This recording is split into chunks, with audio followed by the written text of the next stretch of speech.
Hi everyone, welcome to the fourth episode of the Mahabharata Chronicles.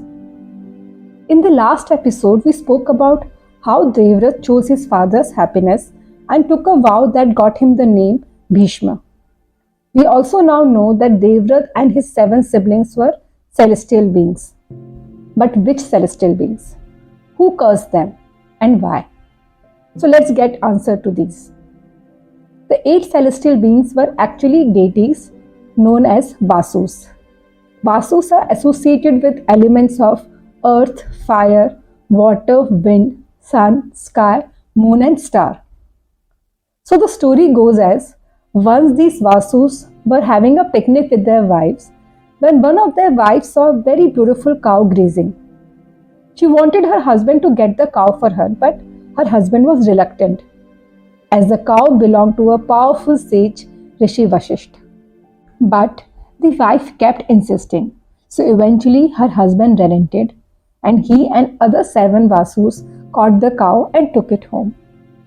When Rishi Vashisht got to know about it, he got furious, and he cursed all of them to be born on earth and live lives of mortals.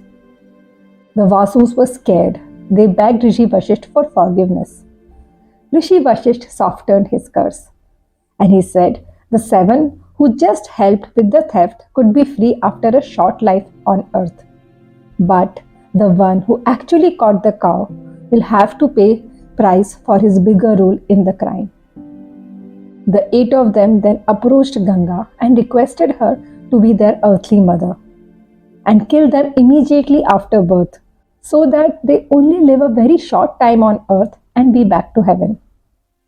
So now you can connect why seven were killed and the eighth one was spared, and how his vow for Shantanu's happiness ensured that he would have a challenging life.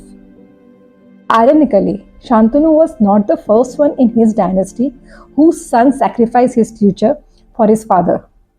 A few generations earlier, his forefather Yayati did the same. Let me share his story with you. So long ago, there was a demon king who had a powerful priest in his court. The daughters of the king and the priest were friends. Once, after bathing in a river, the priest's daughter Devyani wore clothes of Princess Sharmishta by mistake. The princess got so angry that she called Devyani a thief and pushed her into a well. Devyani's cries for help were heard by a passerby. This passerby was a king named Yayati, who rescued her and fell in love with her. Later, Devyani complained to her father, who obviously got angry and threatened to curse the king until he punished his daughter. The king was scared, so he asked Devyani what punishment would satisfy her. I wish Sharmishta to become my servant and stay in servants' quarters. Sharmishta had no choice. She regretted her behavior, but as per her father's orders, she became Devyani's maid and started living in servants' quarter. But it did not end here. To further humiliate her, when Devyani married Yayati, she took Sharmishta as a maid to Yayati's palace. As luck would have it, that worked against her. It so happened that once Yayati, while roaming in the garden, saw Sharmishta. The two fell in love. She had sons with Yayati and they kept it secret from Devyani. When Devyani inquired about their father, Sharmishta lied that he was a royal guard. But it is impossible to hide truth for long, isn't it? Coincidentally, once Devyani overheard Sharmishta's son addressing Yayati as father. She realized she was deceived. And just like the last time, she again complained to her father. Her father, in his anger, cursed Yayati. Yayati, you are so proud of your youth. You will lose it right away and become an incapable old man.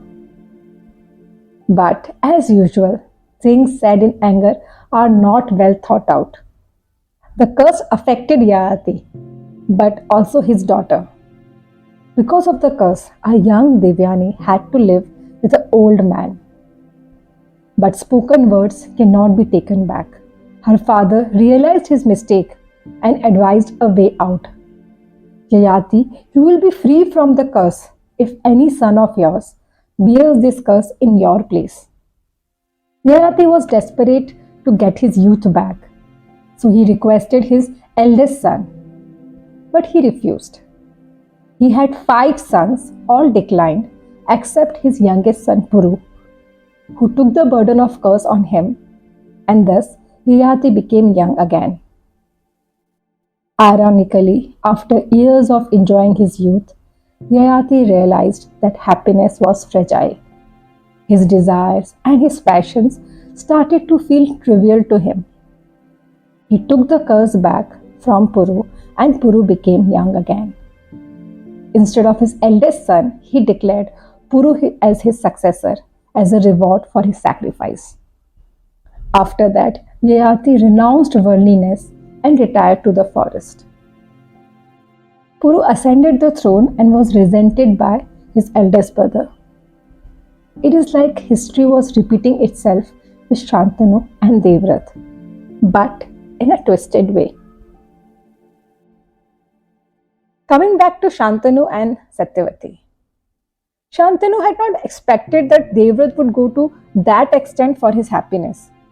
He tried to convince Devavrat to take his oath back. But Devavrat was man of his words. He refused. Now Shantanu felt burdened. So he gave Devavrat a boon which allowed Devavrat to live as long as he wished. He could decide the time of his own death, which in a way made him almost immortal. Sounds very powerful boon, correct? But long life does not necessarily mean happy life. We would come to understand later, but ironically, this boon turned out to be Devavrat's biggest curse. With no obstacle left, Satyavati finally married Shantanu. With time, they had 2 sons who were named Chitrangat and Vichitravirya. Everything was going good, but we all know guilt is a powerful emotion. Whenever Shantanu saw Devavrat, he remembered his selfishness and obsession. He felt guilty. Eventually, years of emotional turmoil manifested physically, making him sick. No amount of care or medicine could help as he had lost the will to live. Death seemed freedom to him. Shantanu died a sad man, full of remorse. However, death was actually freedom for him. To understand that, let me take you to Shantanu's past life. And that will also answer actually one more question. Are you not curious that how come Shantanu, an ordinary king who was not a god or a dev or a sage, could give such a powerful boon to Devavrat? So, Shantanu in his earlier birth was a very virtuous king. It is said that he was blessed by Brahmaji that he will have powers to grant boons or blessings. After his death, due to his good deeds, he went to heaven. Once, he was sitting with other gods in court of Indradev. So as per Indian scriptures, Indradev is the king of Devtas and heaven. Ganga was also there in Indradev's court that day. And just then, a wind blew, displacing her clothes. Everyone looked away except Shantanu. Indradev caught him looking lustfully at Ganga, and he was furious. He cursed him to born as mortal again and fulfill his desires. Indradev also noticed that Ganga liked Shantanu's lustful glance. He condemned Ganga to be born in human form and break Shantanu's heart. They both, thus born as mortals, fulfilled their desires and learned that true happiness lies not in pursuit of desires but in conquering them. End of episode.